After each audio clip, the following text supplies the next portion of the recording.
Hello.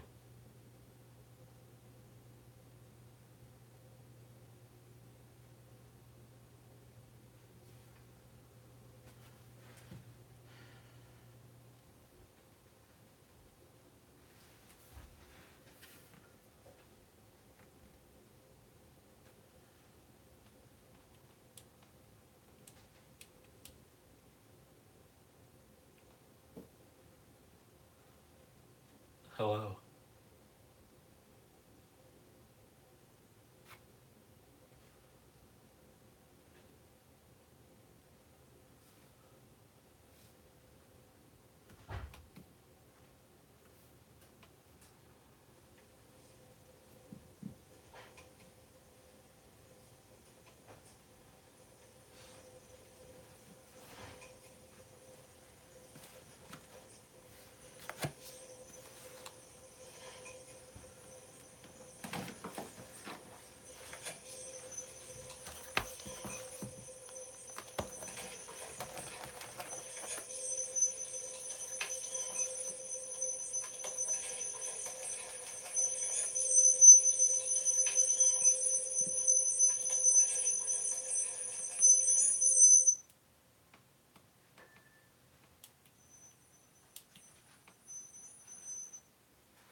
Hello.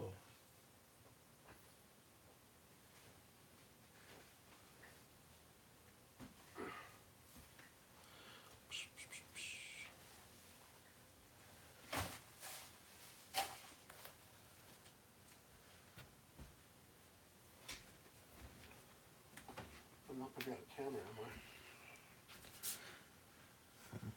Can I just get my soda? Yeah, it's not over there. Huh? It's not focused over there.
I keep forgetting to put a battery in the clock in the bathroom.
Okay, I'm gonna test the sound. Let me know if you hear this. Okay, I'm gonna test the sound. Let me know if you hear this.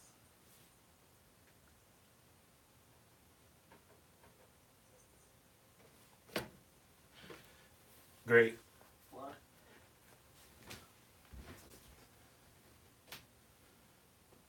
Great.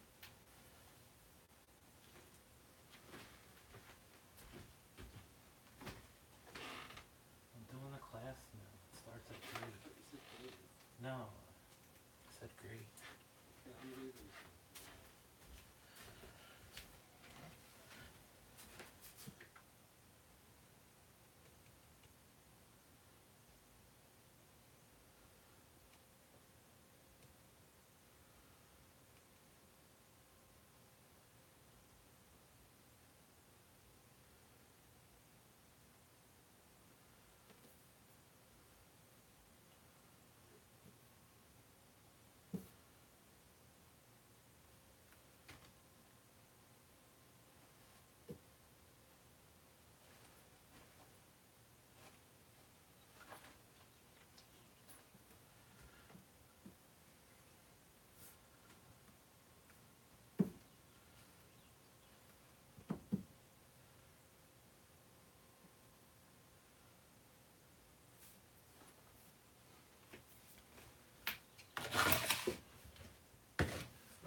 Yes, I found it. Sorry. What? I was gonna just dig through my car trunk. It was right here. I have to do Paige's show now. I have to take my old alien to do video. God,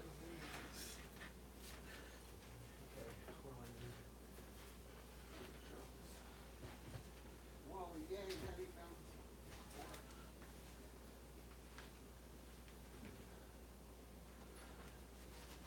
I can't find these drugs now. Where are my drugs?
Okay, I got 3 watching now, so that's all of us. So, we shall get started.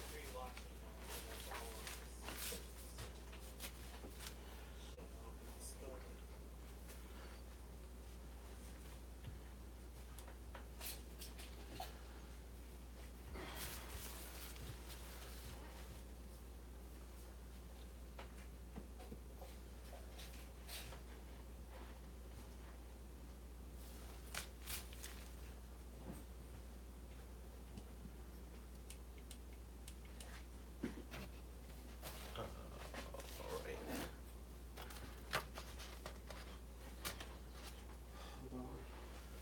Hold on.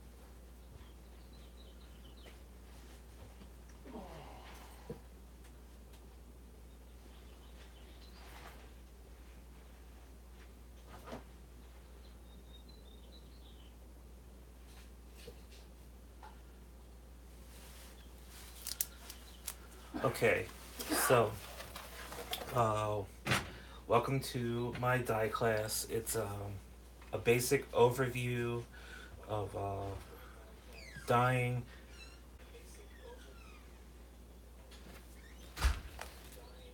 and how to get repeatable colorways. Here I am. Hello.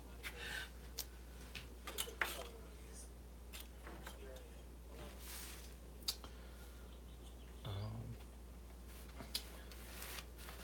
so hopefully, first I want to go over the dye safety stuff. Your basics.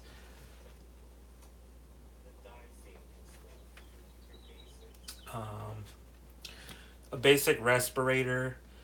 This one is a particle respirator, and you want one that is an N95 or higher.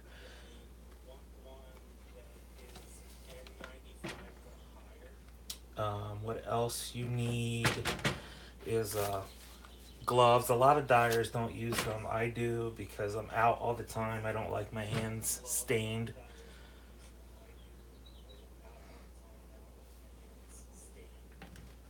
Um, I keep a bottle of Windex. I also keep a bottle of Totally Awesome. If you go online to dollartree.com, you can get this stuff. And I also use the LA's Totally Awesome Grill and Oven Cleaner for any of my counter surfaces. It gets it right off. And what else for dye safety? I think that's basically it for dye safety. You know, the most important thing is your respirator, something, a mask to cover, so you're not breathing in the fumes. And the dye powder, you're not breathing that in. And next, I'll go over some equipment that I use. I use a lot of dollar store items, measuring cups. Um, I have smaller beakers that go up to 250 milliliters. I don't use a lot of the cups and quart side. I use mostly like the milliliter side because everything breaks down easier with me for dyeing that way. And I'll go over that within the dye mixing when we get to that portion. Um, Syringes, you can get them up to 60 milliliters. I have a lot of the 10 milliliter ones, which are these small ones that come with needles. Um, Later on, afterwards, I can give you links to all the places to get some of this stuff. I also use big containers like this that you can get at Home Depot, Lowe's, Walmart, Target.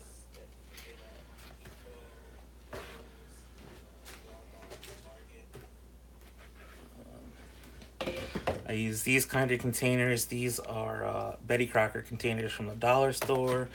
These are very rigid containers from the dollar store.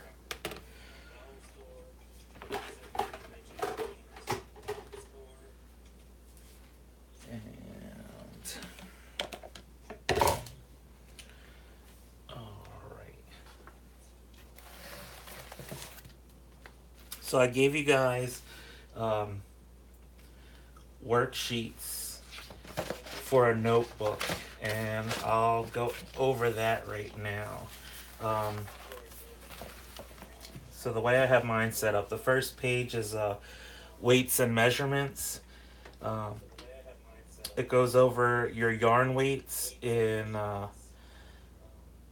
the style of yarn from lace weight to bulky, and the yardages of those.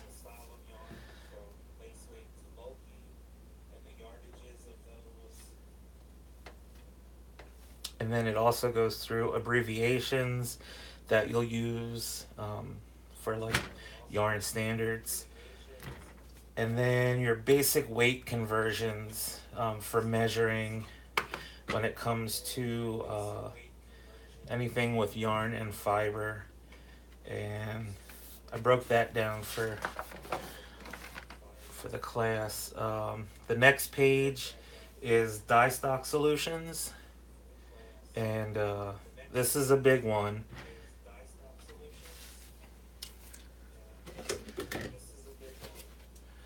So let me get. All right. And so let me go over the recipes for you here. I have an example set up. So all the dye stocks are basically a 1% mixture. So it's going to be 1 gram of powder to 100 milliliters of hot to boiling water, depending on which dyes you use. Yellows, pinks, and some blues take boiling water. Other ones will take hot water around 140 to 165 just to dissolve in the water. Um, and most of my recipes when I make dye stocks usually are 5 grams of dye powder to 500 milliliters of water. Um, the citric acid solution I'm gonna make right now for you guys. So you can see.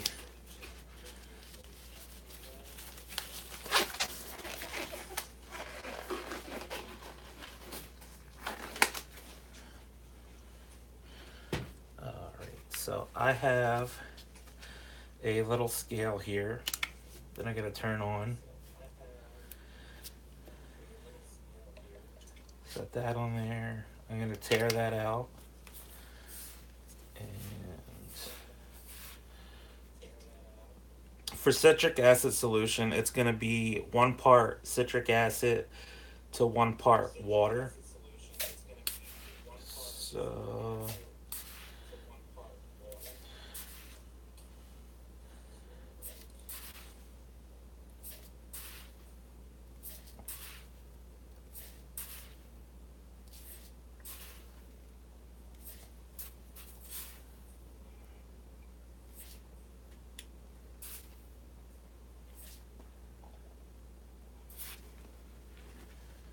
all right.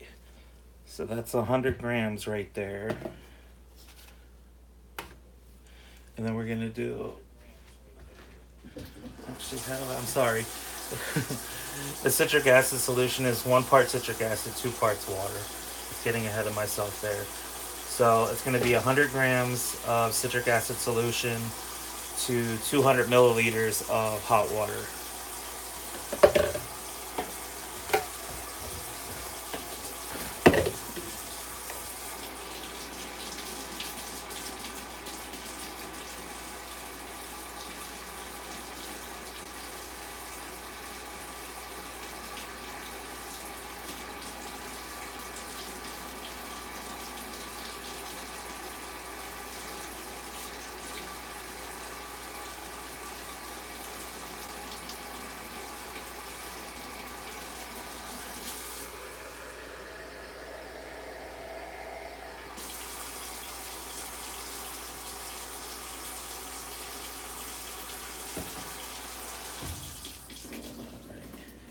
And there is the 200 milliliters of hot water going in there.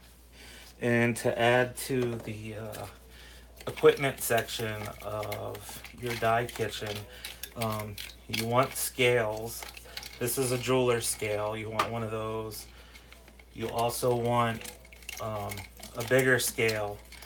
I have that out in my dye shed, and that weighs up to, I think, 55 pounds. So I use that for like packaging and actually weighing fiber. And I get a lot of disposable spoons. I get those at the dollar store. So you just want to mix this citric acid solution until it's clear.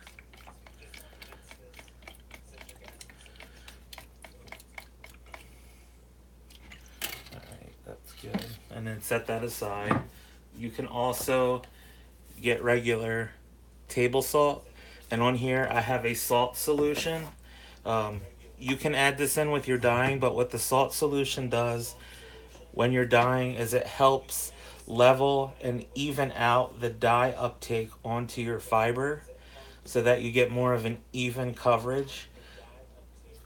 Whereas when you just use the citric acid, depending on what type of fiber you're using, it will, strike on the fiber as quickly as it can, depending on how hot your water is and the type of fiber. So obviously, like silk, nylon, and superwash all strike very fast, even without citric acid.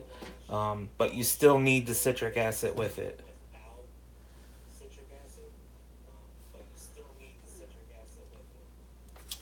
All right. So next is the let's see, what do I have here? Depth of shade to your weight of fiber, and that's basically how much dye you need to get a full saturation of the color that you want. So most of my base colors are always 100 grams of dye or 100 milliliters of dye to 100 grams of fiber. So that's a whole skein. And then I have breakdown measurements. So basically, my 5 millimeter dye stock, that whole thing will dye 5 full skeins of yarn, one solid color.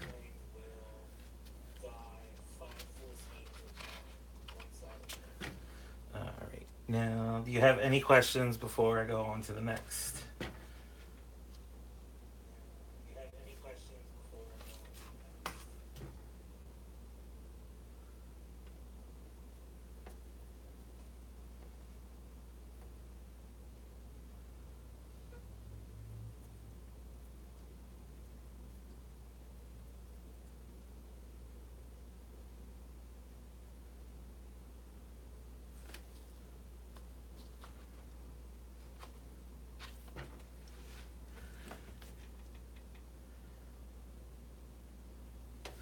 Um, when I hand paint, I put the solution into my dye stocks when I'm ready to paint. As far as when I store them, I leave them out of the actual dye stock.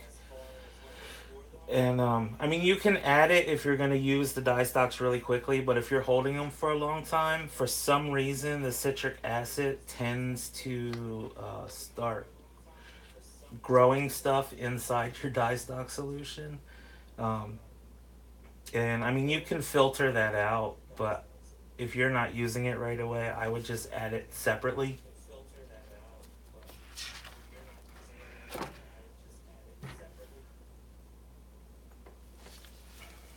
Um, so the other sheets that I gave you is your dye stuffs catalog, which is basically your dye powders. You can catalog that.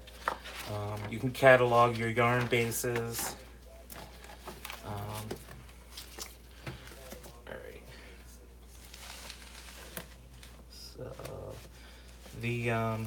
the next sheet is the temperature info and colorway recipe setup, and I'm gonna go over this briefly and show you some examples.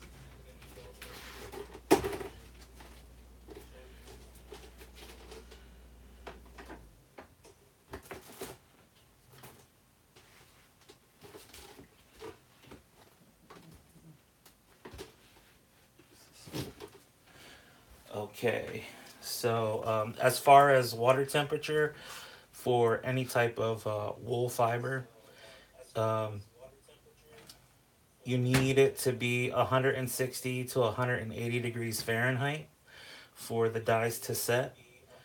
For silk, it needs to be at 170 to 185 for the dyes to fully set.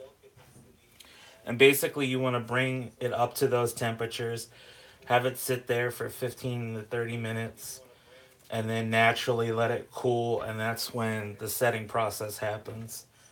Um, some dyes will need hotter water, so you want to bring it up to a simmer or a boil, which is a simmer is 195 and a boil is 212. Um, I would keep any untreated wools that's non-superwashes at the lower temperatures, so they don't felt. Um, but your superwash wools, you can go high. Some superwashes do have a tendency to felt, but for the most part, you can get away with a high heat. Just don't leave it on too long.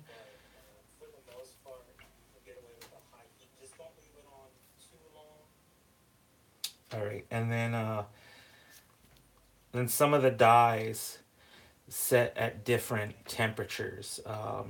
Pinks, you're gonna need a higher temperature to make sure it fully sets, and some blues and some yellows, especially the fluorescent dyes. Those you need a little higher heat just to get them to set.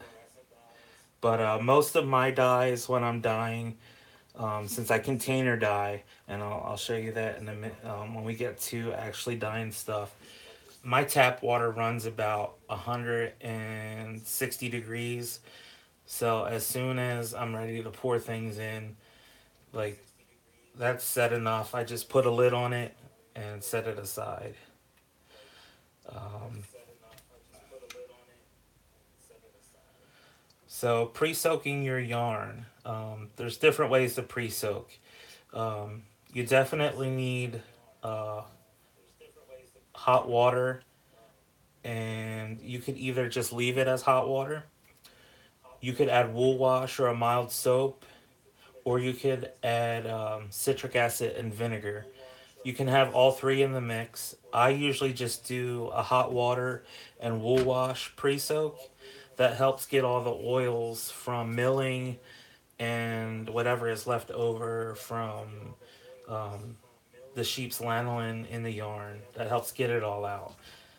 Time wise, it only takes a couple minutes for like yarns to soak. If it has a high amount of silk in it, that I would give a full 24 hours to.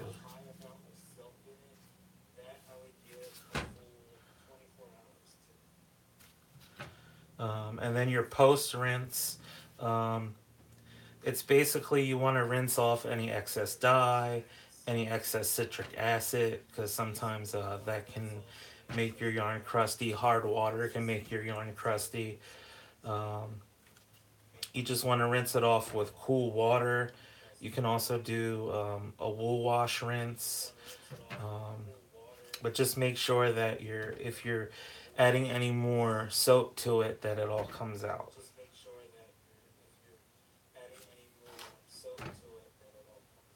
All right. So picture down here on the colorway recipe setup, I have one of my colorways called Hawaiian Sunset, and then I have a visual diagram of how it's laid out. And this kind of colorway is what I call a center out colorway.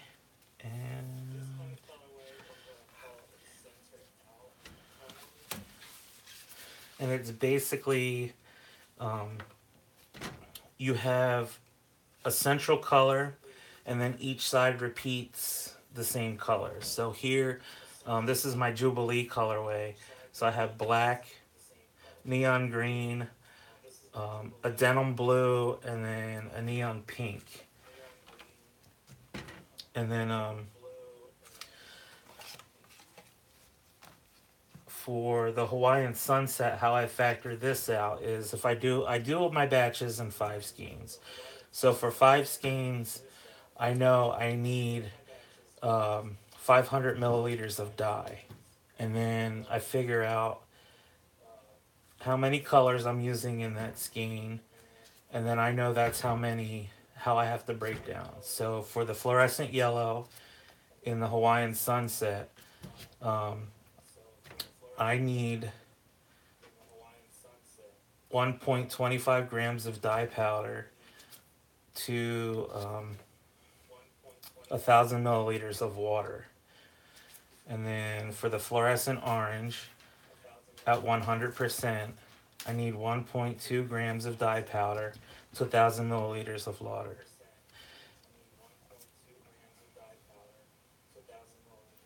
For the deep magenta, I need it at 50% concentration at the same 1.25 grams of dye powder and 1,000 milliliters of water. And the neon purple is 100% at the same 1.25 dye powder at 1,000 milliliters of water. And then I paint those sections. So on here where the yellow is for the Hawaiian Sunset, that would be the black. Then it would go orange where the green is. And then my magenta, and then my purple. And this method of dyeing, um, I'll go over later on because that's one of the add-ons you guys added. So we'll go over that later. Set that here. All right. So before I go into some basic color theory, do you have any questions about any of the temperature info and any of that stuff?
You can do both.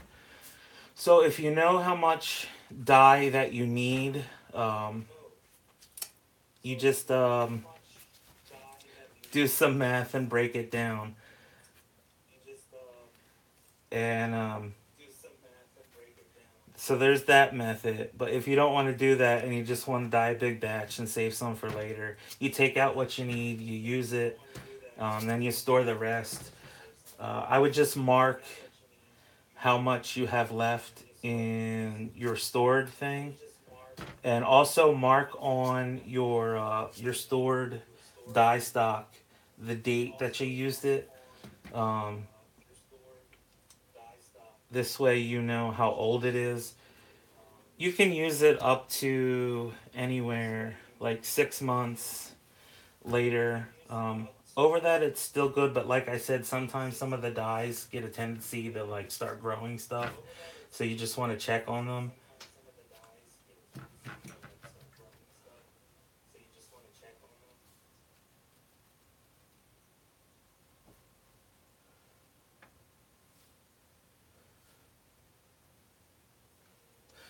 All right.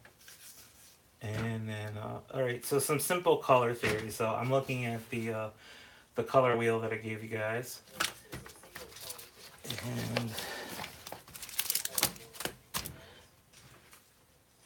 and then I also got this color grid here. I got that from ProChem, and that helps you like when you're trying to figure out what colors go next to whatever. Um,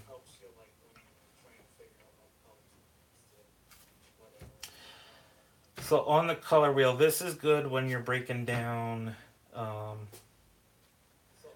to do like I have a 12-step neon mini, and this helps you break down how many or what colors to use and the percentage. Um, so your cyan will either be a turquoise, a brilliant blue, or with Dharma it would be the Caribbean blue. Your magenta could either be just a straight up magenta or the fluorescent fuchsia. And then your yellow will either be a sun yellow. I think there's a sunflower yellow and the fluorescent lemon.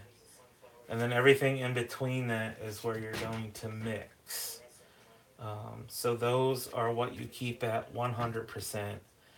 And then as you start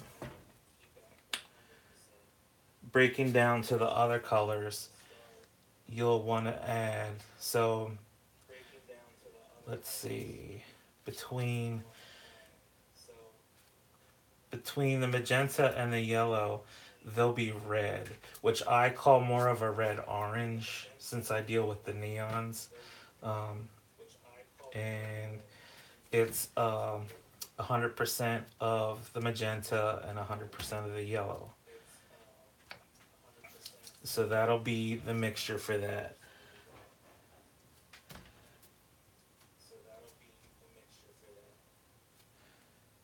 And I'm trying to figure out how I want to explain this. Okay, so if you need. Alright, so say you have. Alright, so that's a 20-gram mini. So say you need to dye 20 grams of that. So you're gonna need 20 milliliters of dye to get the color. So what you want to do um, with this one, with those colors, is to mix for the red. You'll want to do 100% of the magenta, which will be 20 milliliters. And then you'll want to do 100% of the yellows, which will be another 20 milliliters. So some mixed colors will be doubled to get that concentration. So it'll be 40 milliliters to get the red. Um, so let's see, between the cyan and the yellow to get the green, let's say you want to get like this chartreuse green right here. So you'll need 100% yellow, which is 20 milliliters, and then you'll need 25% of the cyan, which would be my god, brain for it. So you would put 5 milliliters of the blue in there, and you should hopefully come up with this chartreuse color. And I do have another sheet that breaks down um, your percentages of like dyes.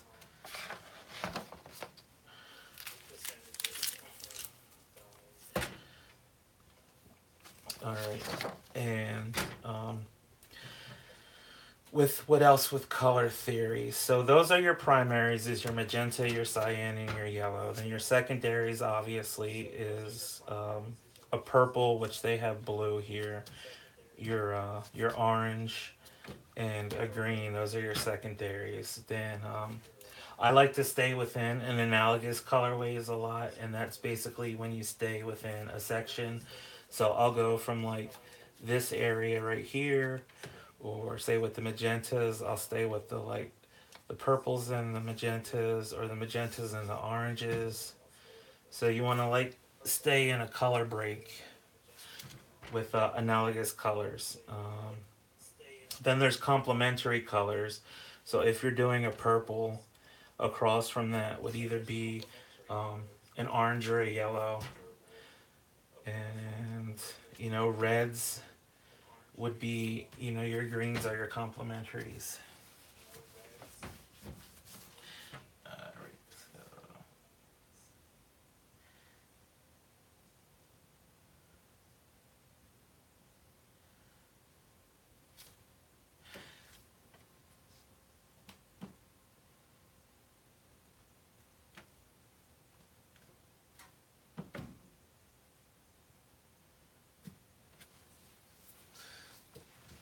yeah, so if you follow the color chart to get the concentration you want, um,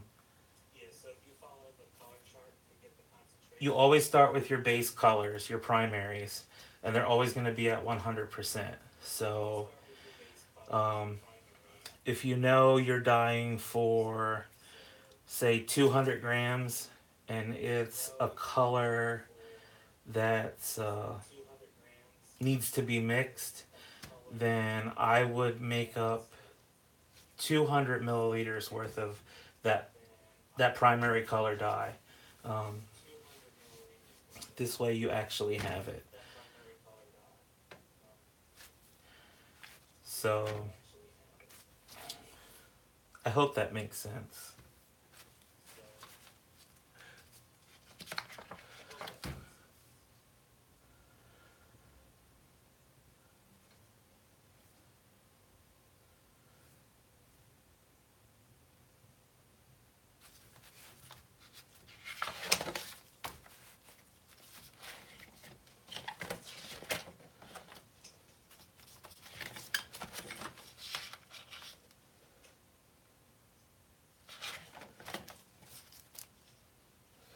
All right, so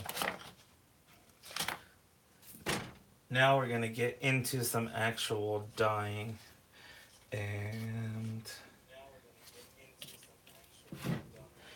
I have a bunch of mini skeins that are already soaking,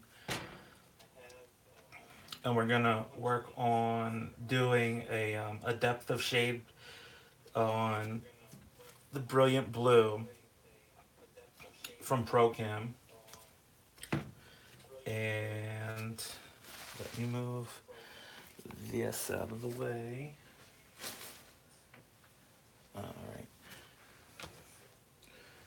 So let me get my hot water ready there. And there's that.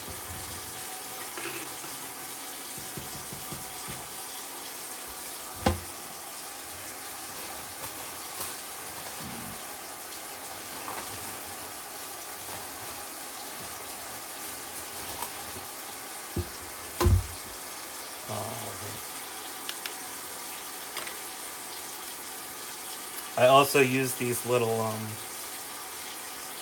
cupcake wrapper things to put my dye in when I'm mixing. So I'm gonna put on my mask now, and I'm gonna weigh out 5 grams of this dye.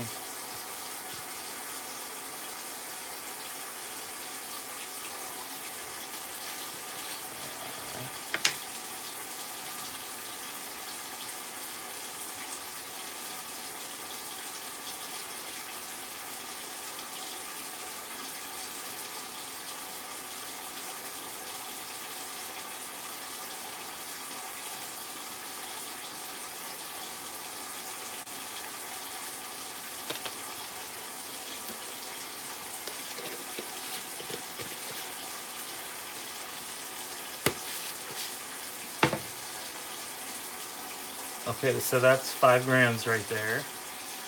And I'm going to put it in that container.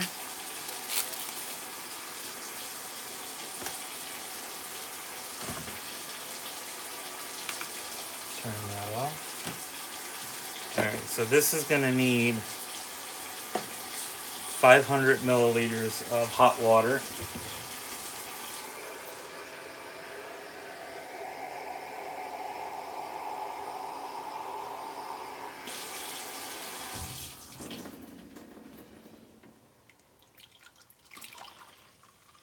And this water beaker, the max on it is 250 milliliters.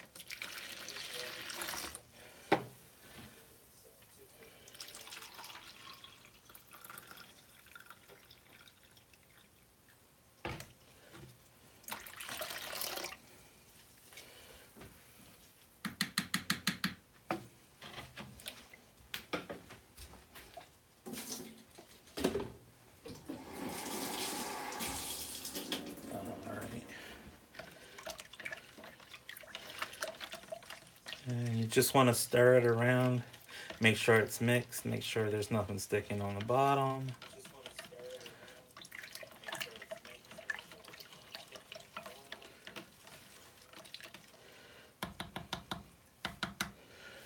All right.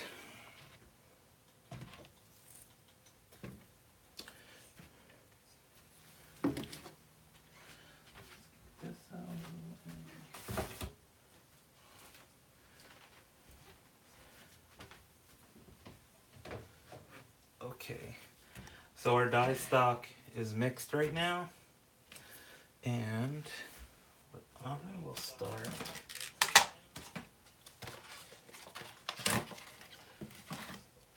So I have some little containers that I can do small amounts of minis in. I could probably fit maybe 50 grams here. So I'm working with the 10 gram minis, and on them I have 40 grams on a ring like this.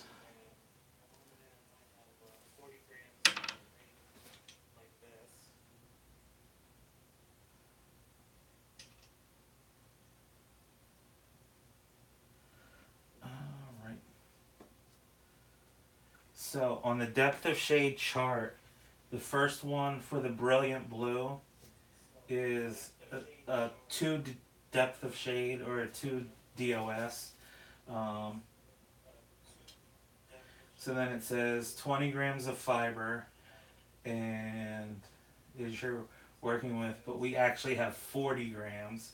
So here it says 40 milliliters of dye stock. So we're going to double that since we have double the amount, which will be 80.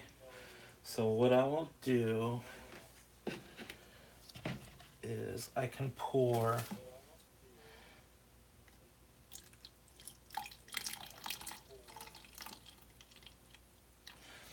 so I'll pour 100 in there,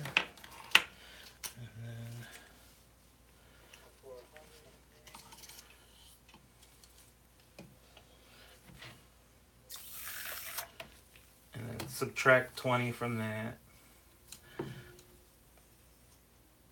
which gives me my 80. So there's 80 here.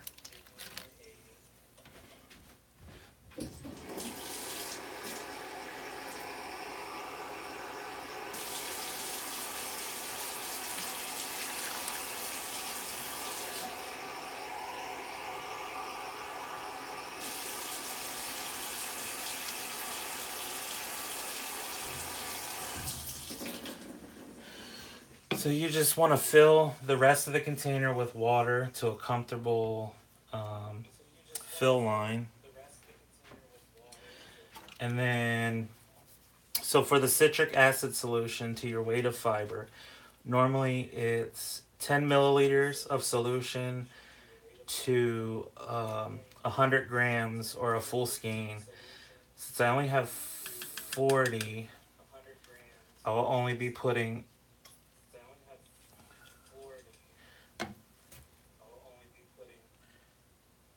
4 milliliters of citric acid solution in there. And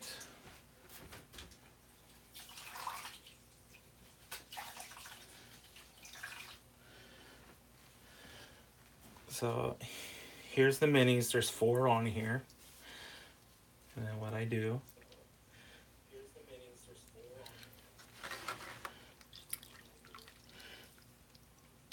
and I dip it in and out a couple times to make sure that the center, the inside of the yarn gets dyed.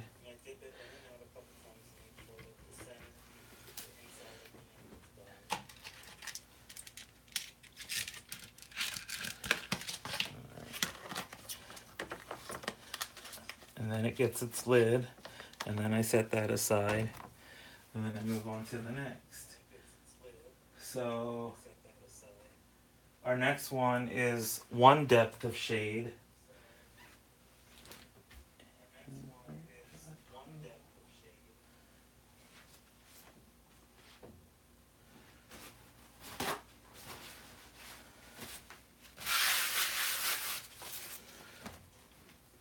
So let's mix that up.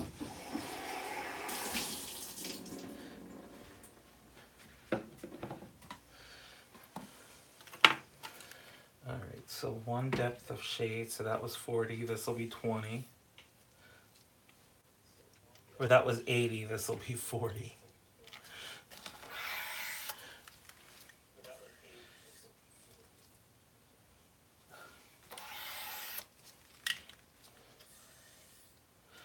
So that was 2.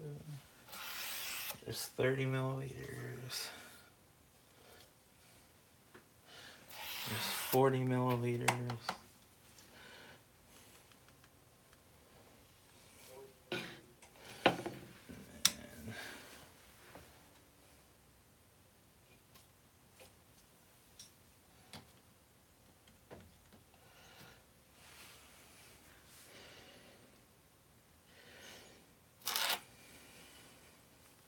And this will get the same amount of citric acid because it's based on the weight of fiber.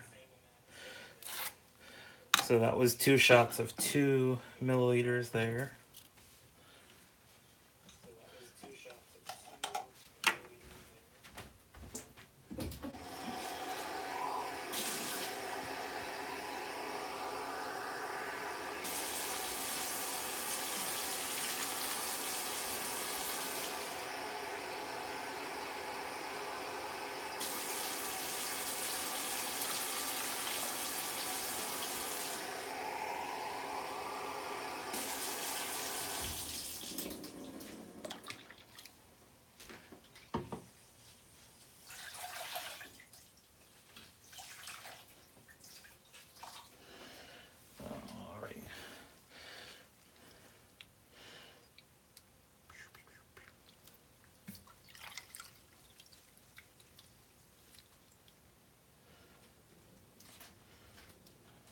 And that's the 1 depth of shade. And just stick a lid on that and set that aside. Okay, so do you have any questions about doing the depth of shade and measurements on that?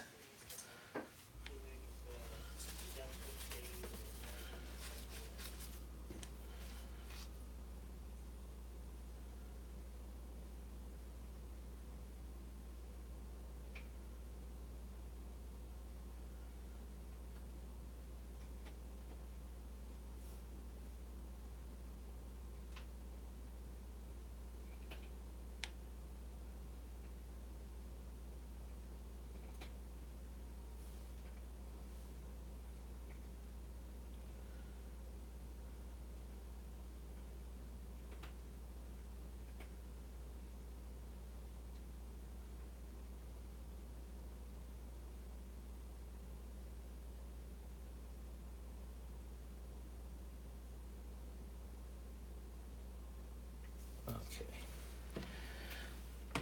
So I'll set that aside.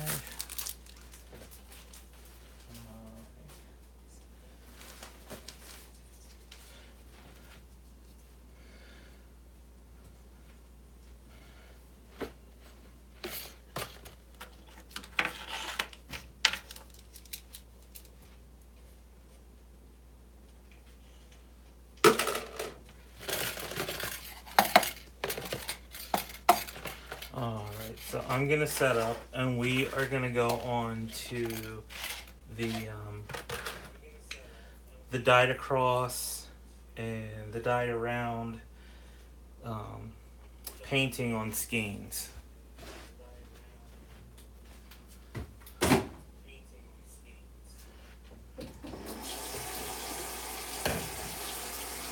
Alright, so right now I have 1 gram of dye in each of these in my neons. I am going to just stick a teaspoon of citric acid in each of these. This is the way that I paint. The only time I use the measured liquid is when I'm doing like the semi-solids and the depth of shade dyeing. This is just hand painting, so the amount of citric acid you put in, you definitely need at least 1 of the teaspoons, but the amount over that doesn't matter for painting.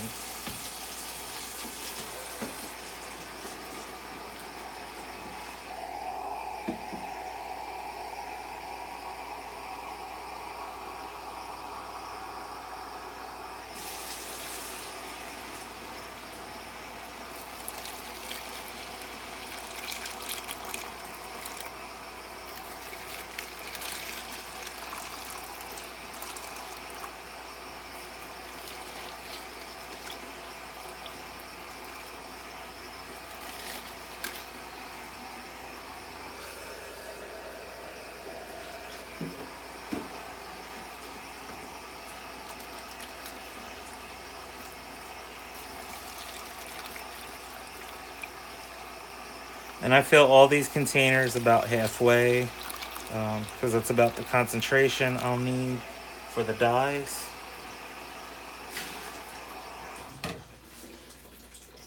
Then I will mix.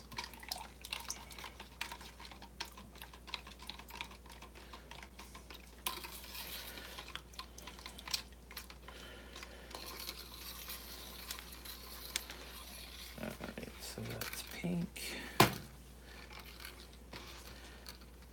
This is the orange.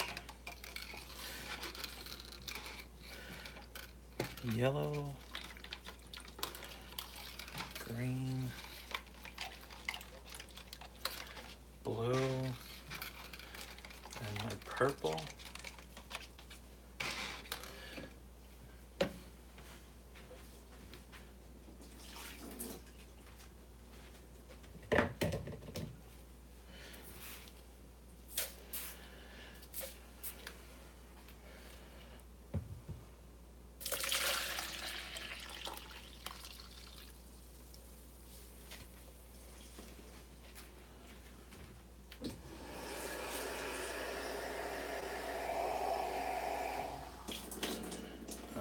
And this setup is for my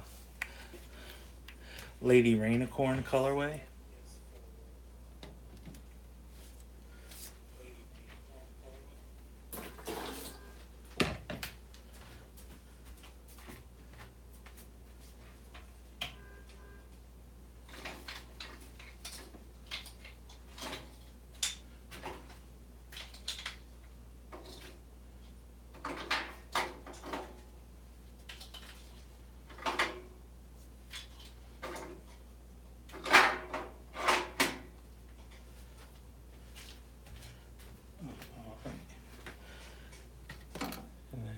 My paintbrushes.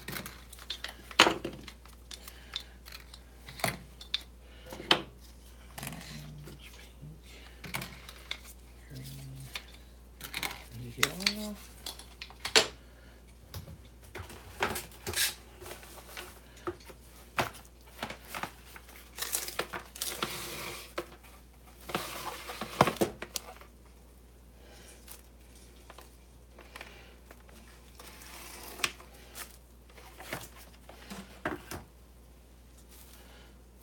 Okay, I just roll out some plastic. I use, since the camera is in the way, I normally use a wider 18-inch roll, and the plastic is a little heavier on the 18-inch.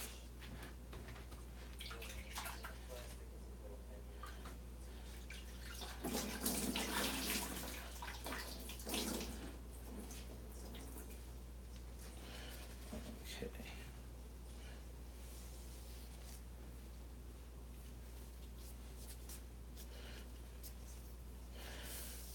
So when I am painting skeins, I like to flatten the skein out so that, like, let's see if you can see.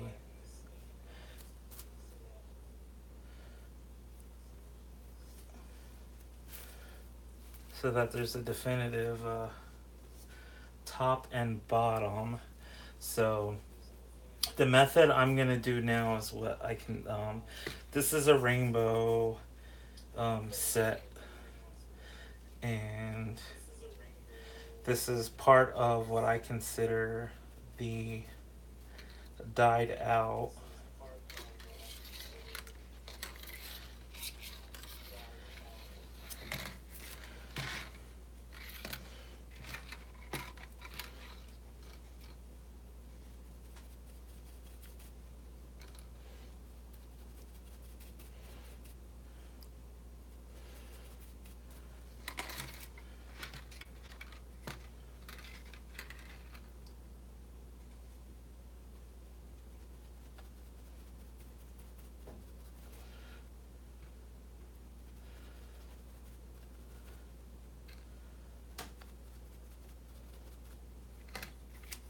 And because of the amount of citric acid that I put into the dye right here, it stays in place when I put it on the yarn. It doesn't go anywhere. There's no bleeding, no migrating.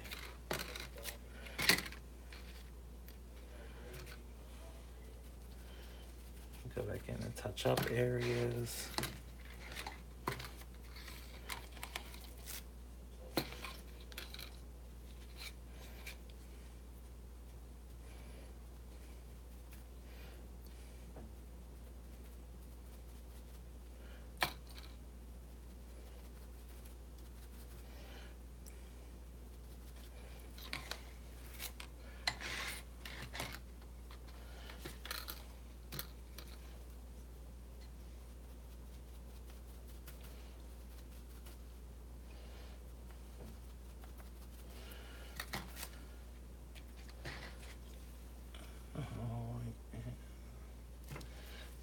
This one.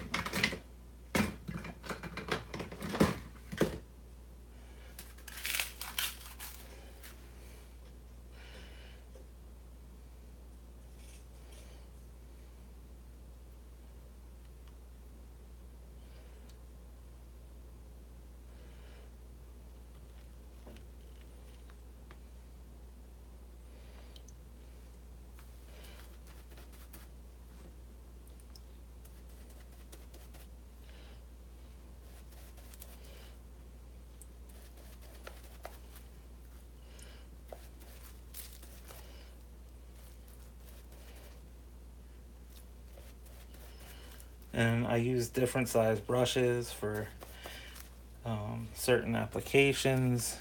When you're doing large areas and you just need full coverage, the bigger brush. This is, I think, a 3-inch brush.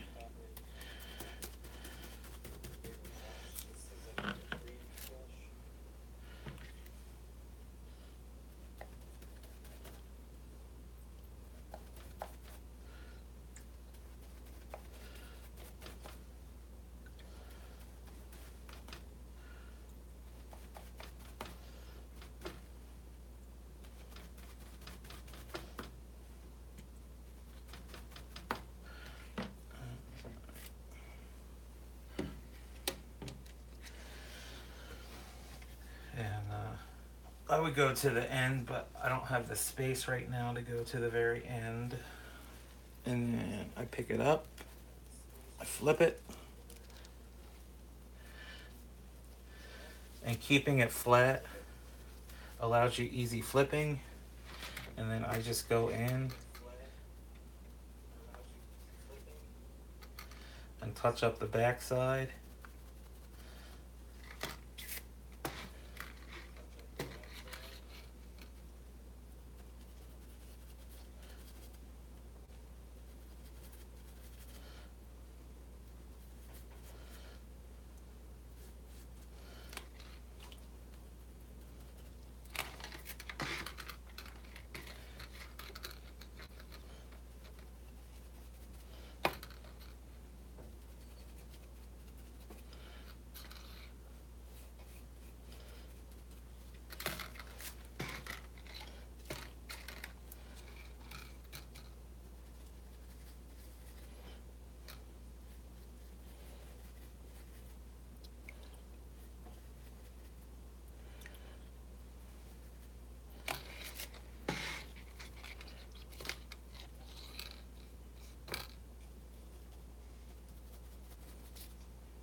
Alright, so then after this part, I would paint the rest of that too. And then I would just wrap up my skein, do a little donut roll, and I do all my heat setting in a microwave. So I have a container here, and I just do that, put a lid on it, and then I set one skein. I could fit, normally I fit 2 skeins in here, because I still want them to breathe a little bit. And I put it in the microwave for anywhere from, let's say, 7 to 10 minutes on high. I have a 250 watt microwave, so that just about heat sets it. When it goes off, then it's, well, I do usually do 2 containers stacked, so that'll be 4 skeins, and that can run about 18 minutes. I don't do the, shoot it for 2 minutes, stop, let it sit, shoot it for another 2 minutes. So that's a waste of time to me. And my yarn has never burned with just letting it heat all the way through, because it's saturated with water and dye, and it's just going to be hot. The next one,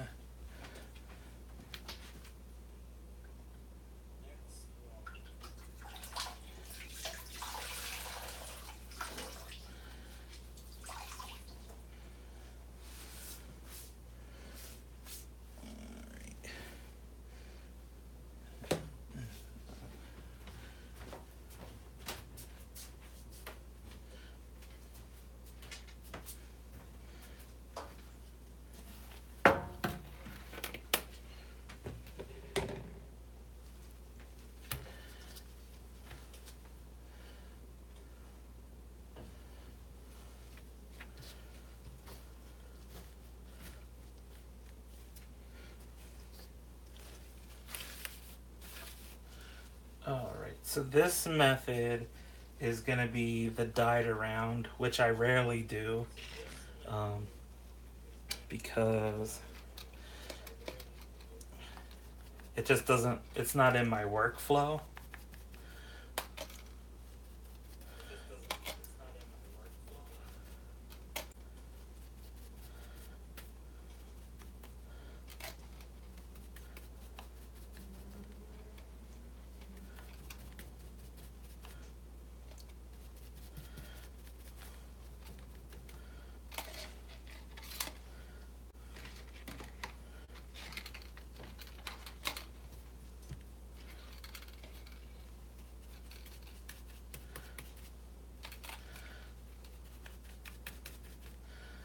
And as the method says, you just die it around in a circle.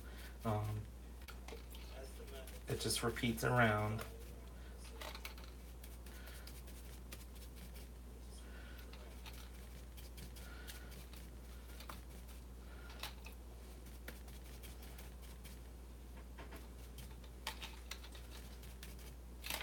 And obviously you can overlap your colors.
This method would probably be best if you did like a squirt bottle and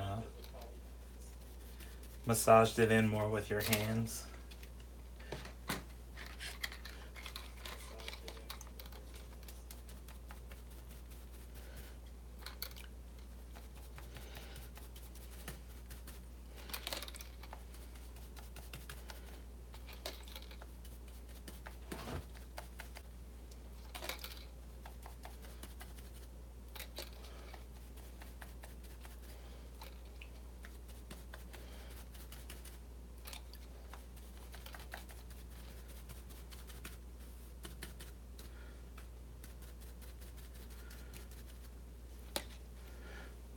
Alright. And then you just do a flip around.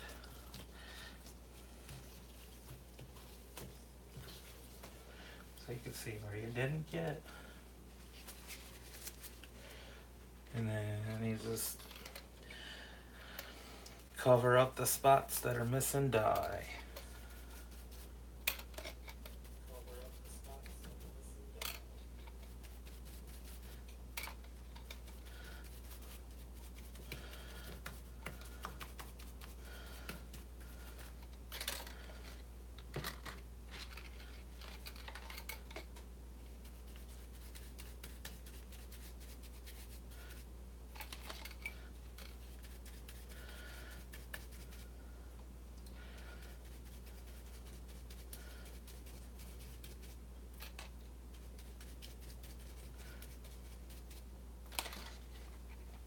Now when you go to wrap this one, you'll want to be a little more careful to how it's wrapped, because with the method I normally do, I don't have to worry about colors contaminating each other. With this method, it's a little harder, so you might have to do some kind of thing in the center and figure out a wrapping, or just put it in the container by itself. Um, yeah, but like I said, I don't normally do this method. It's a pretty method, but it's not in my workflow.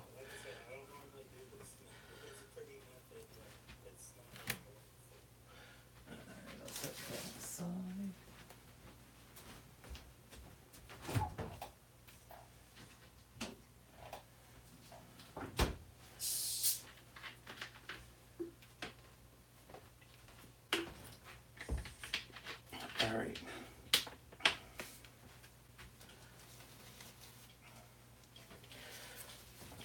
So as I discussed before about so that was dyed around that I just showed, and the first one was the rainbow dyed with the same color on either side. This one is what I call center out that I went over earlier. It's a main color, and then if you think about it, it's just repeating itself on each end. And how this one works up in the round, it'll stripe because the colors will stack on top of each other. If you knit it flat, you'll just get a weird kind of variegated pooling. There's also another one where, um, which I just consider dyed across, and it's when you have like, say this was the full size of the skein right here. So you would just have like your pink, your blue, your green, your black, and then that's where the curve of that is, and that would be around your skein. So this will still stripe in the round. This method will still stripe in the round and will give you bigger pool variegation when you knit it flat. Um, when I first started dyeing, I was just doing the regular dyed across. So I would have like 3 colors or 5 colors, and it would just be like blah, blah, blah, blah. But then when I started figuring out about the striping and everything, I started playing with the center out. And plus, when it's twisted, it looks kind of nice because you see the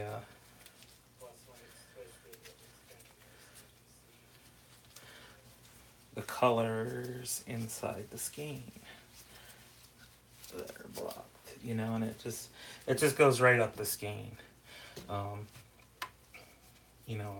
and some people like to reskein their yarn. I don't. I just leave it color blocked. That way the customer can see what they want in it. So there's that one. And then, all right, so our next method. So do you have any questions on the dyed across, the center out, um, dyed, or the dyed around?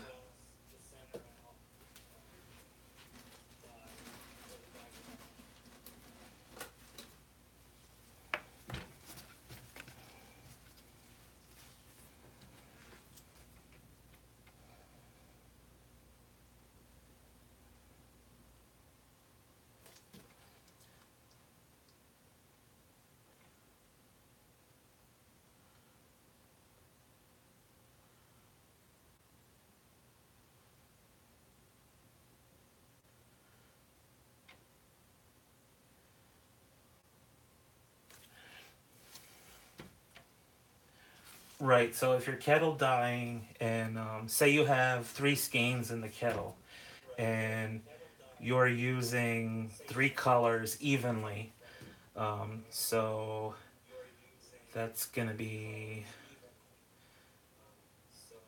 it's gonna be about 100 milliliters per color.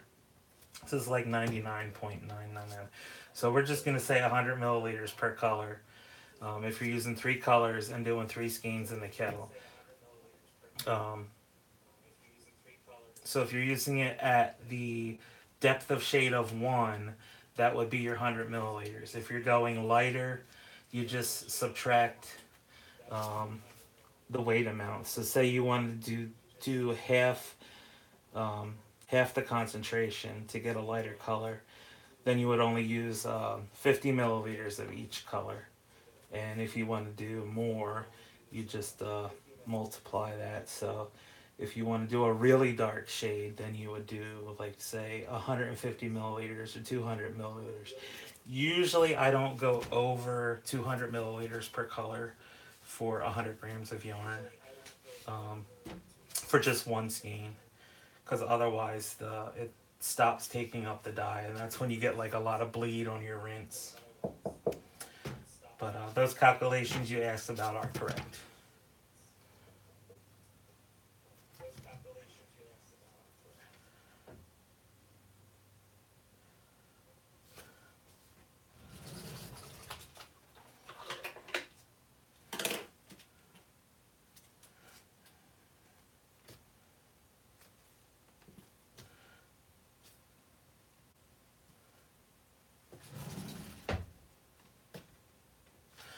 Okay, so now we're gonna get into the glazing and over dye section.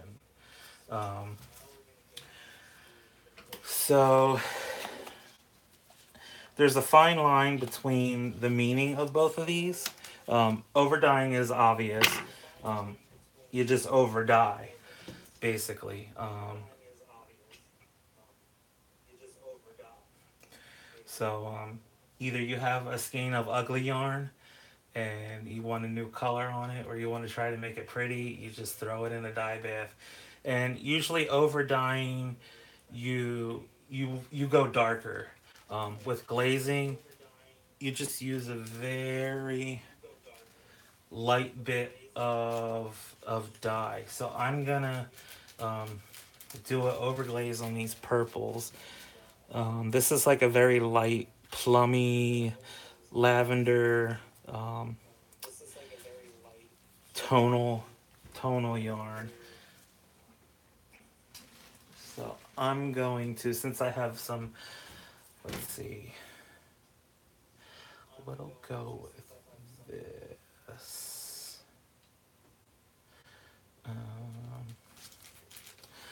We'll do the brilliant blue since it's mixed already. So let me get a container. All right. So with glazing, you try to leave the yarn dry. Like I wouldn't glaze. Glaze is usually your last step. So you can dye any colorway you want. And then I would go through the process of drying those after they're dyed the way you want it. And then we'll and then once they're dry, that's when you go back and do the glazing process. And it's best on superwash. So this total right here is 100 grams, so it's 250-gram skeins. I'm gonna do 3 milliliters of the blue. So it's a very light concentration, and that's what you want. You want a very light glaze because that's what you're doing. You're glazing the top of this, so you don't want it that dark. You just want a kiss of color on it.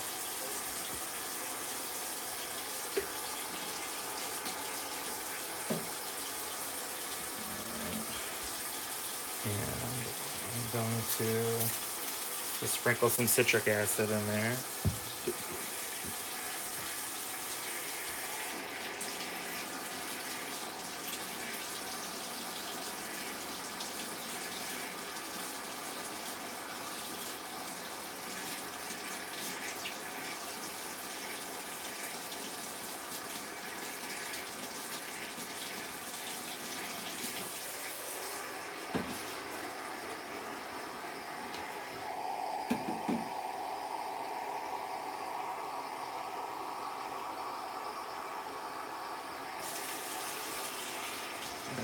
Pour some water in there.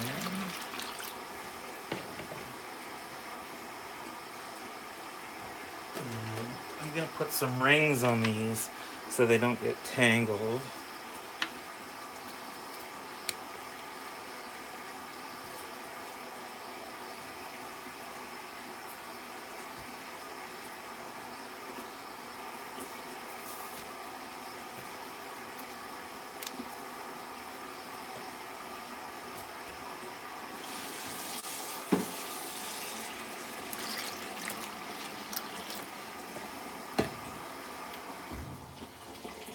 And this is just my hot tap water. So I put 3 in there. Let's go add 2 more and go to 5.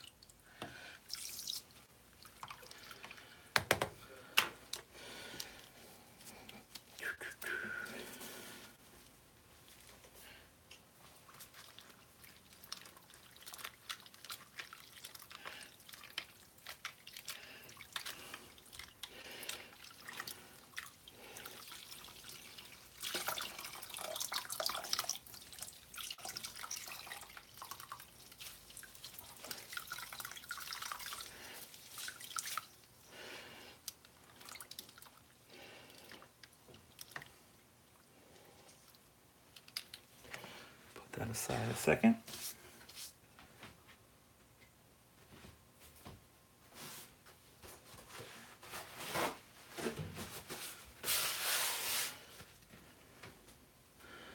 This back here.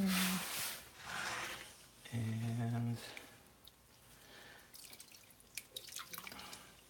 this little dye bath is basically exhausted already. There's just a haze of color in there.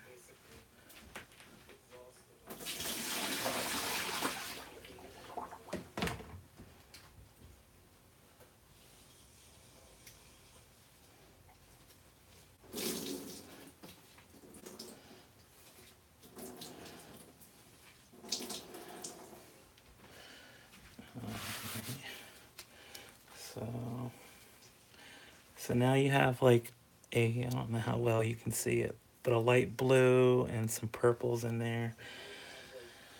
And I'm gonna do one more glaze on that. And I think out of what I already have out here, I think I'm gonna do a yellow glaze.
Alright, so yellows take a little bit to pick up, so I'm gonna let this sit a minute.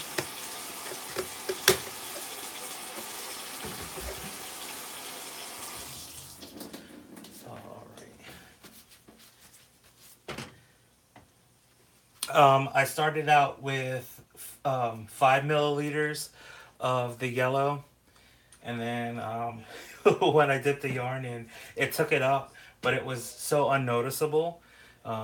So I just dipped the brush in there to give the dye bath some more yellow, which now is noticeable.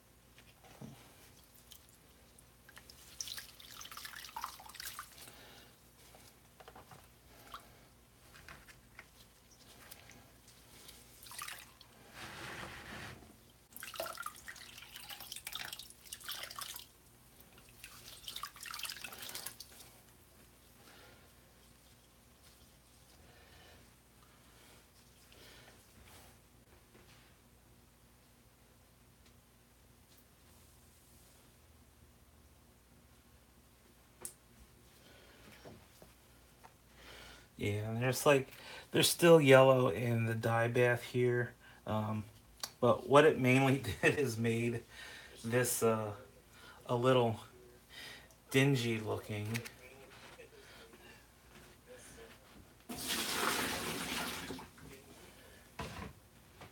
So from here you could actually like speckle on top of this to get another treatment.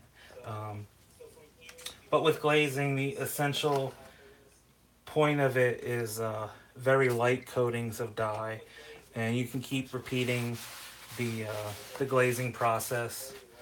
Um, but it's better when it's on a dry yarn. Um, so that yellow glaze would have been better if I had dried it after I put the blue on.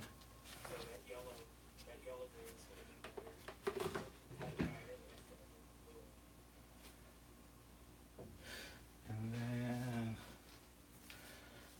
over dyeing, like here's a yellow.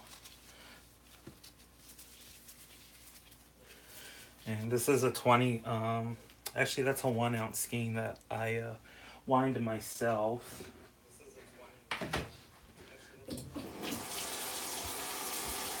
That's dry.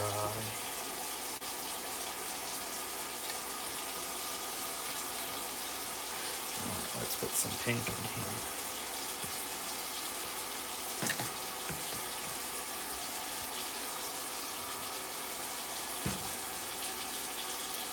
Let's see really.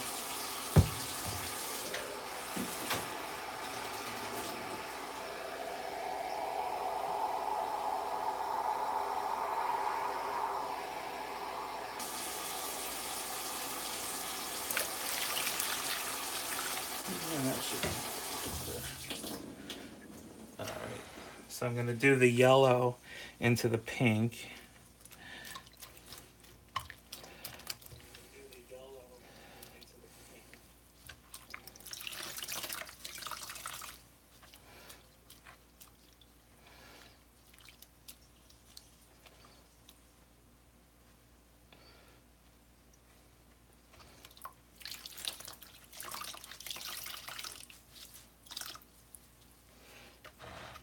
And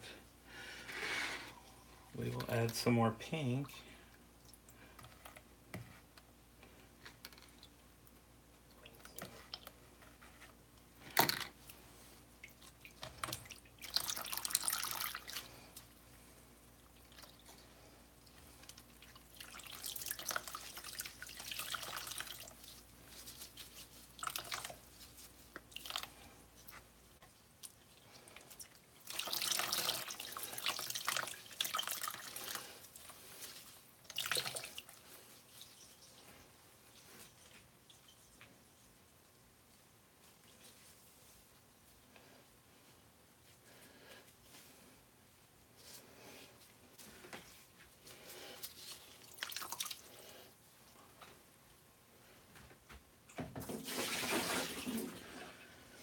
And with glazing, you don't always have to exhaust the dye bath. So basically now it looks like a yellow orange, but once it dries, you'll see that there's just like a glaze of pink over the yellow, and the yellow shines through that underneath.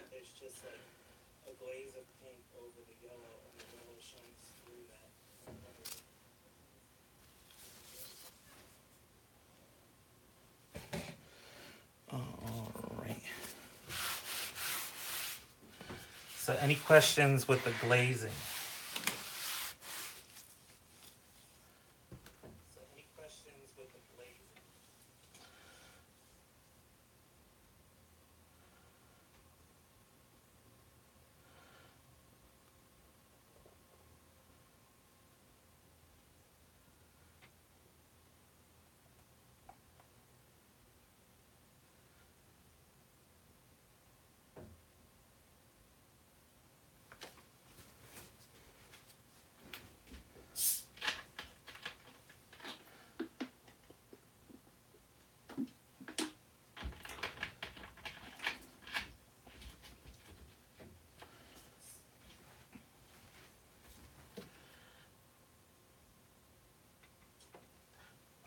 When I'm working with citric acid, no.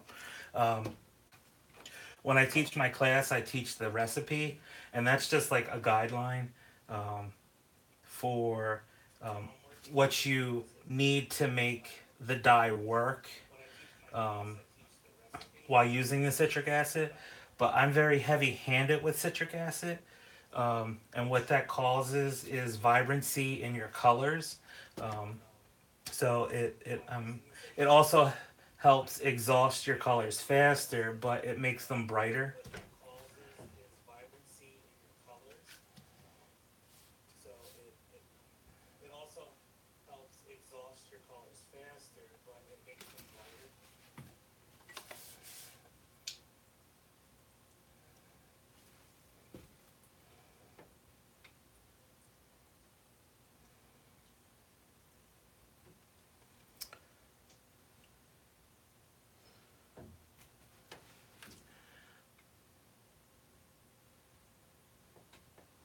I usually add it in a larger amount so that it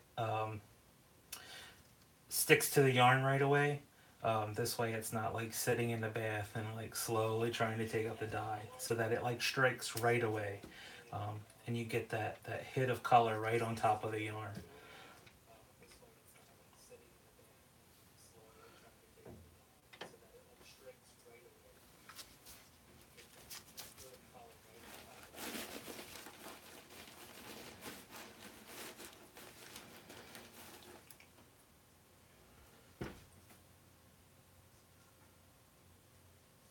Right. So now I'll give you the added topic of the fades. So this will probably just be like a verbal section about doing fade kits and fade things. So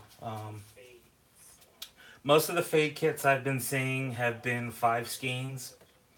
So the basic concept of that is like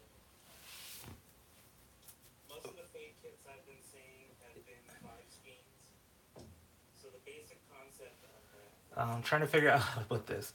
Um, is like a subtracted method. So you have one skein that has all the colors you want to use, or a portion of the colors you want to use, and then the next skein uses either lighter versions of that or a little less of that. And as you go down, you're going to either like speckling or nothing. Um, or there's a common theme through your yarn where you have a darker color that has speckles in it, and then you go to a next lighter colors with the speckles. And for me, I like a subtracted method. So you start with, a skein that I'll pull this one back in that looks like this. Then my next one, I would take a color out of here and maybe lighten this up and add some speckles. Then the next one would probably be like two of the colors, really light with some speckles. And by the time I got to the end one, it would just be one of the colors and some speckles. Um, you can do you could do like an ombre effect and add speckling to each of them to give you that that fade effect. So you'd have like your dark purple going to a very like lilac color, and then maybe add some blue speckles and gray speckles so that you get that kind of transition. Just something extra so it's not just an ombre purple to a lilac-y color.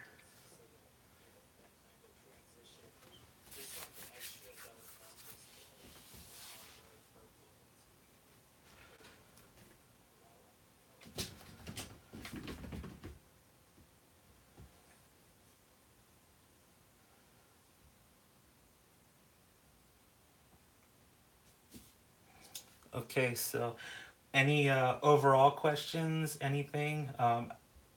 from the class that you're just not sure of, or want to recap? Any overall questions? Anything from the class that you're just not sure of?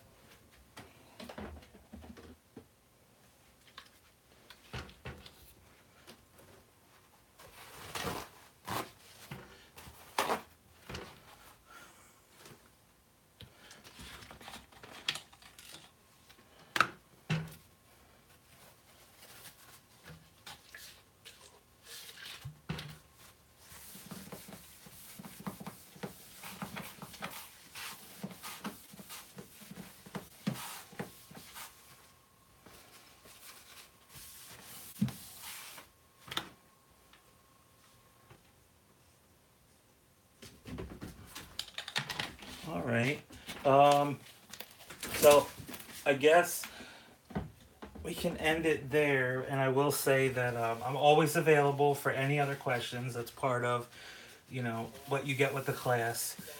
You know how to contact me, and